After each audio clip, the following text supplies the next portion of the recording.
Hello guys, welcome back to another video.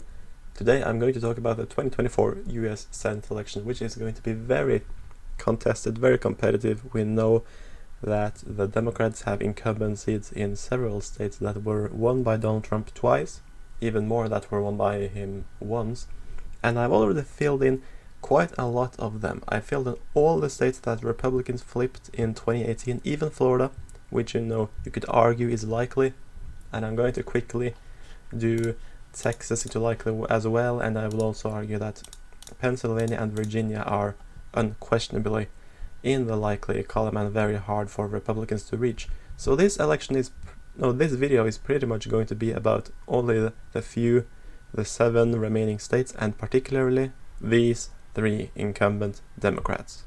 Now, Republicans have a very big recruitment problem in the Midwest. That includes Michigan and Wisconsin. But since both of them, I'm sorry, I did not want to put Montana in the safe column, it's definitely not.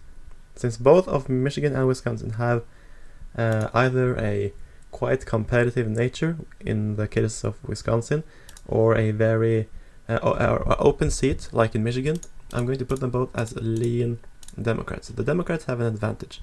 In Wisconsin there's an incumbent Tammy Baldwin, but polarization is growing and Republicans, they have maybe lost out on some of the better candidates, but they are definitely in the game in the state of Wisconsin, especially if Trump or DeSantis are on the top of the ticket. And then in Minnesota it's going to be really hard. So same as Pennsylvania, Virginia and Texas, it is a likely state. And then we are already down to just 5 more states, and I'm going to look at each and every one of these because they are quite important. So in the 3-way race of Arizona, we have Kyrsten Sinema as the incumbent, and the Republican candidates right now, I know that Mark Lamb has declared, but he is not really going to be the best candidate, I think. There is talk about Kari Lake. She has not made an announcement yet, but polling is quite clear that the Democrat has the advantage in this 3-way race, and that Sinema is probably most likely to damage the Republicans.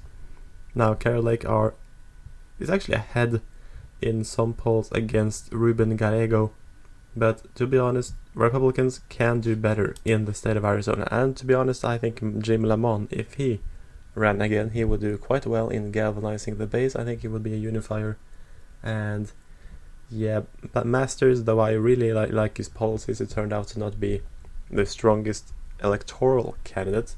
Maybe he's just too smart for the voters, but for now Republicans have a job to do with the recruitment, so I'm going to put this also as a lean Democrat. This next state is Nevada. State of Nevada, let's see.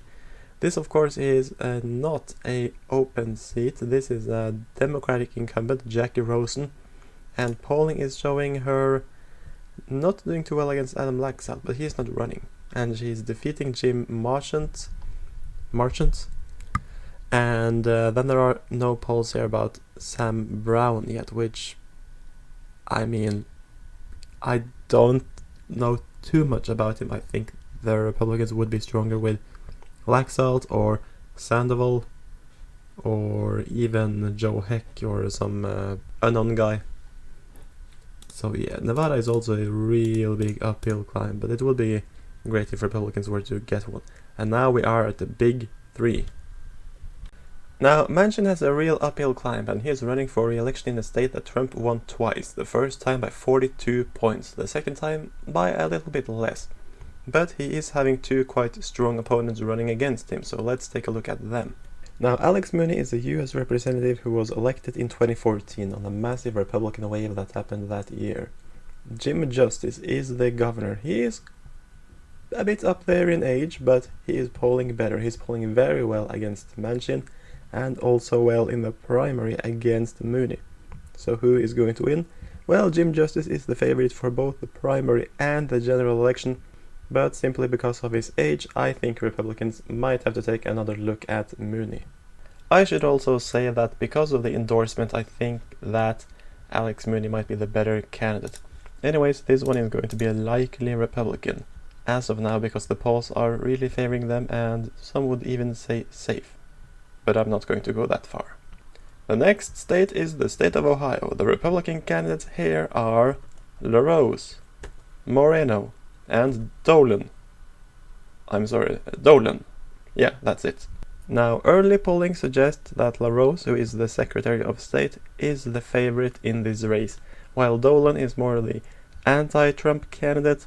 Moreno and LaRose are both quite strong supporters of Trump and can be called Trump allies.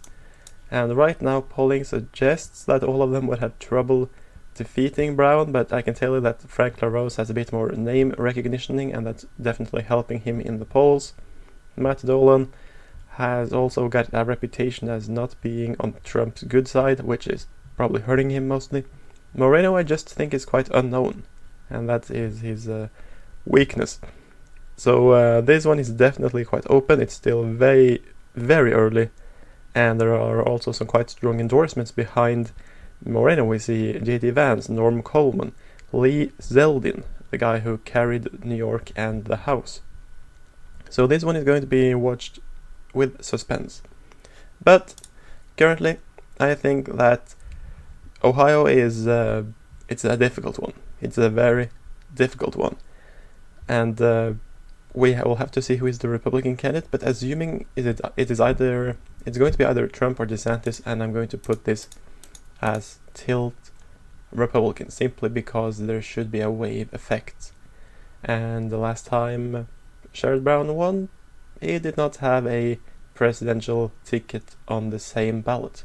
So the last one is Montana, which is the seat held by Jon Tester, and he is currently slightly favored to win.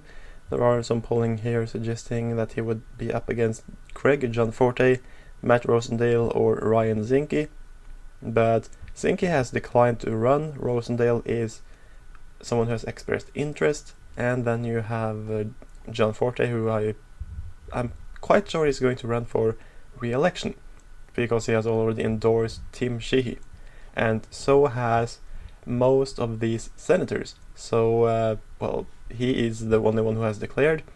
Austin Knudsen is also someone who could possibly become a candidate. But let's take another look at Tim Sheehy, shall we? Okay, so the guy is a former Navy SEAL. You see there's a plane in the background. He is having a uniform. And he has a wife too. That's great. That's always a positive thing that they have a wife. And he survived a plane crash in Florida. Okay, this settles it. This guy takes it home. Alright. Tim Sheehy it is then. But you know, it's still way too early to really decide this one in Montana, and Jon Tester has defeated the odds before. This time he will have to do it while the presidential candidate wins the state of Montana, probably by between 15 and 21, 22 points. Regardless, yeah, I'm still going to put this as tilt Democrat, simply because we have no polling, and Tester has, as I said, defeated the odds before, including in 2012 when he won re-election while Romney easily carried the state. But anyways, thank you all so much for watching. I hope you enjoyed this video, and I'll see you next time.